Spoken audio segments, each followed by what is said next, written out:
के लिए अपने देश को वापस इनसे स्वतंत्र करने के बारे में कुछ सोचना चाहिए। नाउ सेवेंथ वो पिक्चर में क्या हो रहा है, द स्पार्क्स। अब एक चिंगारी जो है वो पूरे देश में उठ चुकी थी, किसकी, स्वतंत्रता की, इंडिपेंडेंस के लिए लड़ने की। ये कौन से टाइम पीरियड की बात है, 1855 से लेके 57 की। Taxes continue to ruin the peasants. In Bengal, the Santals, who had lost their lands under new land rules, became desperate. In 1855, they rose a rebellion and massacred Europeans and their supporters alike. अब क्या हुआ, taxes ने पूरे जो हमारे यहाँ के देश के जो पेजेंट्स हैं, मतलब जो किसान हैं और इस तरीके के जो छोटे छोटे बिजनेसमैन हैं, उन सबको बर्बाद कर दिया है। अब बंगाल में एक सैंथल्स करके कम्युनिटी है जो कि जिनकी सारी ज़मीनें भी जो हैं वो क्या कहते हैं, ब्रिटिशर्स ने छीन ली थी। उनके सारा राज्य वो अपना खो चुके हैं, वो बहुत डेस्परेट हो चुके हैं। और 1855 ने उन्होंने एक, जिसको कहना चाहिए एक लड़ने की एक जंग, एक तरीके का जिसको कहना चाहिए क्या, कैसे हम बताएं, वो मतलब एक तरीके के लड़ाई छेड़ दी है एक तरीके का।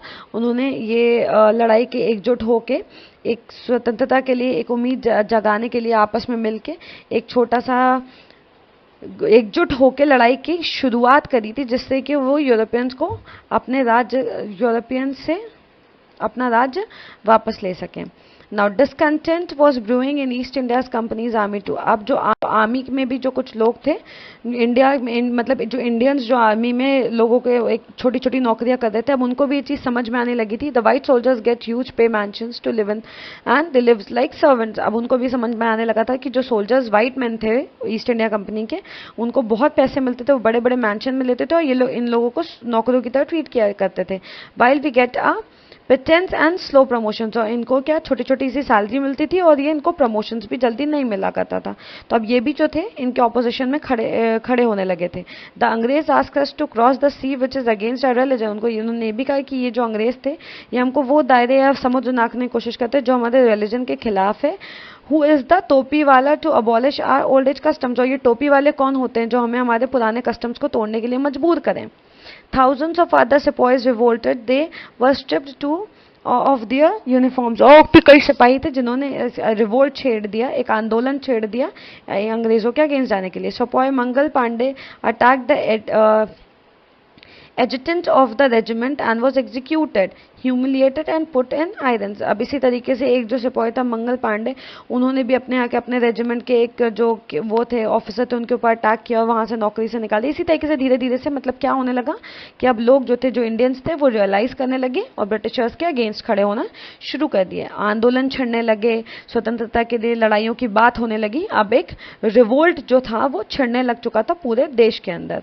Few Englishman had care to understand Indian customs और द पीपल्स माइंड। अब कुछ ऐसे भी थे इंग्लिशमैन जो हमारे हिंदुस्तान के कल्चर को समझते थे और उनकी रिस्पेक्ट किया करते थे। O proud Brahmin soldiers, do you know that the grease on the bullet you have और to bite is made up of fat of cows and pigs. अब एक ने उन्होंने बताया कि ब्राह्मण सोल्जर था एक, उनको ये बताया गया कि ये जो ग्रीस जो बुलेट में लगती है, क्या तुम्हें पता है जब तुम इसको दांत से, बुलेट्स को दांत से तोड़ के कुछ किया जाता होगा, उसका कुछ जो शेल वगैरह निकाला जाता होगा, तो उन्होंने उसको बताया कि जो ये किस चीज़ का बनता है, इसमें जो है फैट यूज़ होता है काउज एंड पिग्स का। तो जो ब्राह्मण था, क्योंकि वो नॉनवेज बिल्कुल छूता नहीं, तो उन्होंने कहा what, the white man has received us too. उसने बोला कि ये तो हमें धोखा दिया गया है, हम ब्राह्मण जो हमसे इस तरीके की चीज़ें करवाई जाती है। Soon chapatis were sent from village to tell the people that their emperor would want their service. Yes, all the village men will be ready. अब धीरे धीरे इस तरीके के लोग एक अंदर में फुसफुसाहट में बात करते थे, वो एकजुट होने की बातें संदेश भेजते थे कि अगर हम कुछ ऑपोजिशन के लिए स्टैंड करते हैं तो क्या आप लोग हमारा साथ देंगे। तो वो पूरा विलेज के जो पूरे लोग थे, अब वो एक साथ खड़े होने को राजी हो जाते थे कि हाँ, हम सब इन चीज़ों में आपका, या जो भी आप रिवोल्ट कर रहे हैं या जो भी आपका आंदोलन है, उस सब में आपकी सहायता करेंगे।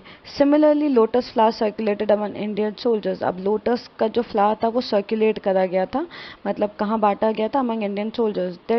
Death to the foreigners. अब उन लोगों ने ये डिसाइड किया था, जो इंडियन सोल्जर्स थे, कि अब सिर्फ फॉरेनर्स को जान से मारना। The masses give all helps and shelter to the patriots. अब जो मासेस जो लोग थे उन्होंने क्या कर दिया था कि जो पैट्रियट्स थे, ये जो मतलब इस तरीके से आंदोलनों में जो खड़े हुए जो देश प्रेमी प्रवृत्ति के जो लोग थे, उनको शेल्टर देने के लिए जब वो आते थे, उनको अंग्रेज पकड़ने शुरू करते थे, मारते पीटते थे, तो उन्हें छुपाने के लिए जब वो कोई रिवोल्ट का कुछ काम करके या कुछ जो भी उन्होंने डिसाइड किया करके वो आते थे, तो ये जो भीड़ के ये जो लोग थे, मतलब जो जनरली इंडियंस थे, वो उनको शेल्टर दिया करते थे, उनको अपने घरों में छुपा भी लिया करते थे इन लोगों से, ये ब्रिटिशर्स से बचाने के लिए। अब रिवोल्ट, अब एकदम पूरे तरीके से लड़ाई हो चुकी है कि एक रिवोल्ट छिड़ चुका है पूरे देश में, जिसमें उनको ये एक उनका नारा हो चुका है कि अब उनको ये ब्रिटिशर्स को यहाँ से अपने इंडिया से बाहर भगाना है। Then there are violent outbreak in Meerut, at Meerut. अब मेरठ में एक बहुत खतरनाक सी लड़ाई जंग शुरू हो चुकी है। The sipahis march to Delhi. अब जो सिपाही हैं वो दिल्ली तक पहुंच चुके हैं। Long live our emperor Bahadur Shah. अब जो सिपाही हैं दिल्ली के, वो उन्होंने क्या कहा, लॉन्ग लिव आवर एम्परर, उन्होंने क्या कहा, long live our emperor Bahadur Shah. Bahadur Shah को लॉन्ग लिव की दुआएं दे रहे हैं यहाँ पे इस पिक्चर में। ना देखते हैं आगे क्या होता है। The rebellion spread wider. अब जो ये जो रेबेलियन जो रिवोल्ट्स ये जो हो रहा है, ये जो आंदोलन छिड़ गए हैं, ये बहुत बुरी तरीके से पूरे देश में फैलने लगे हैं। Many landlords had lost their lands because of the British policies and they were so. अब कई ये आपस में अब क्या हुआ है कि बहुत सारे ऐसे लैंडलॉर्ड्स हैं, जमींदार लोग जो हैं, जिनकी जो ज़मीनें हैं वो छीनी जा चुकी हैं ब्रिटिश पॉलिसीज़ के अकॉर्डिंग। जो भी वो एरिया और टैक्स लगाते थे, उससे उन्होंने लोगों की ज़मीनें छीन ली हैं, हड़प ली हैं। और अब लोग आपस में क्या बात करते हैं, the white man's rule must end. अब ये जो अंग्रेज़ों का राज्य है, जो इनका इन्होंने पूरा हड़प लिया है, ये अब ख़त्म होना चाहिए। Yes we will help you. वो आपस में वो किससे बात कर रहे हैं, राजा राम मोहन राय से, वो भी हेल्प करने के लिए उनकी तैयार हैं। अब आंदोलन जो है वो पूरे तरीके से चरम सीमा पे है कि अब इन सबको बाहर निकालना है। अब फ्रीडम की लड़ाई जो है वो अब शुरू हो चुकी है। इन are ninth picture, the fight for freedom. ये कौन से साल में हुई है ये जंग, 1857 में। Many former rulers like Begum Hazrat Mahal of Lucknow were bitter. The white man has taken away my kingdom. अब कौन किसकी बात कर रहे हैं, बेगम हजरत महल जो लखनऊ में है, वो भी अब उनके मन में भी अंग्रेज़ों को लेकर कड़वाहट है। बेगम हजरत महल कह रही हैं, the white man has taken all away my kingdom. ये जो गोरे लोग हैं, इन्होंने अंग्रेज़ों ने मुझसे मेरा सारा किंगडम छीन लिया है। और पॉपुलर लीडर्स लाइक मौलवी Ahmadullah of Faizabad told the people, rise brothers rise, the अंग्रेज इज रुइनिंग आवर लैंड। अब ये जो पॉपुलर लीडर्स हैं, जैसे मौलवी अहमदुल्ला फैज़ाबाद के हो गए, वो सब क्या बोल रहे हैं कि जागो भाइयों जागो, ये अंग्रेज़ हमें बर्बाद कर रहे हैं, हमें इनके अगेंस्ट लड़ना होगा, इनके अगेंस्ट खड़ा होना होगा। They join the upsurge against the foreigners. अब इन सब ने मिलके ये जो लड़ाई छिड़ चुकी थी अंग्रेज़ों के खिलाफ, उसमें पार्टिसिपेट किया, ये सब उनके अगेंस्ट खड़े होकर लड़ने लगे। The people rose everywhere in Bareilly, Kanpur and Allahabad. अब ये जो लोग थे वो हर जगह जागने लग गए, लड़ाई में हिस्सा लेने लग गए, चाहे वो बरेली हो, कानपुर हो या इलाहाबाद हो। Now Azimullah Khan told Tatya Tope. अब अजीमुल्ला खान ने तात्या टोपे से क्या बोला कि we should have Peshwa Nana Sahab as a leader in the war of independence.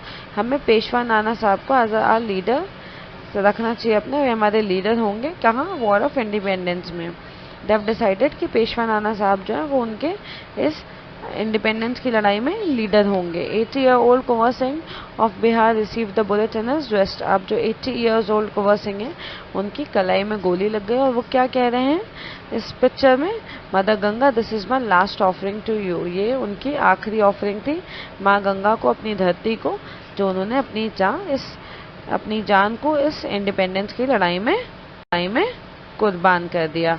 The patriots pounced upon the British and fought pitched battles all over the north India. अब ये जो पैट्रियट्स हैं, इन्होंने पूरे नॉर्थ इंडिया में अच्छी तरीके से लड़ाई शुरू कर दी है। This is all for today, this is the end of the chapter.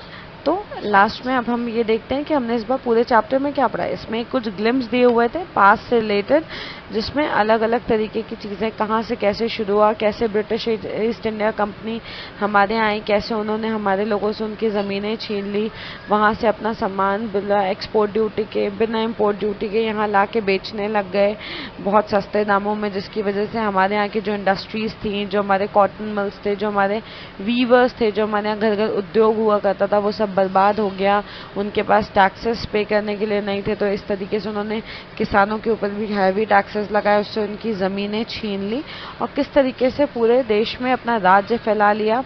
कैसे हमारे यहाँ के जो राजा राजकुमार हुआ करते थे वो शॉर्ट साइटेड हुआ करते थे, वो एक दूसरे को हराने के लिए इन अंग्रेज़ों की मदद लेते थे, और जिसकी वजह से उनकी ये देख के कि उनकी क्षमता कितनी है, अंग्रेज उनके ऊपर हावी होते चले गए और धीरे धीरे करके पूरे देश पे कब्जा कर लिया। फिर कुछ लोग ऐसे भी थे जो पढ़े लिखे थे, वो ये जानते थे कि हमारे साथ गलत हो रहा है, ये अंग्रेज जो हैं वो हमारे देश पे राज करना चाहते हैं और ये चीज़ें गलत हैं। उन्होंने धीरे धीरे लोगों को जागरूक करना शुरू किया, लोगों के अंदर पेट्रियाटिज्म बढ़ाया। जो पेट्रियाट्स थे उन्होंने इस जंग को इधर पूरे देश में धीरे धीरे करके फैलाया।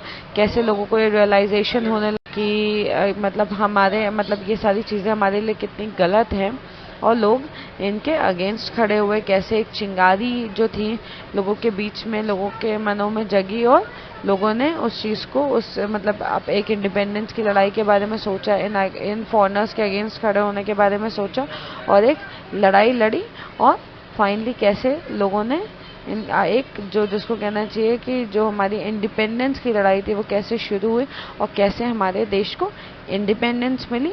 हमने इस स्टोरी में कुछ पिक्चर्स के, कुछ ग्लिम्स पास्ट के देख के ये समझने की कोशिश करी है।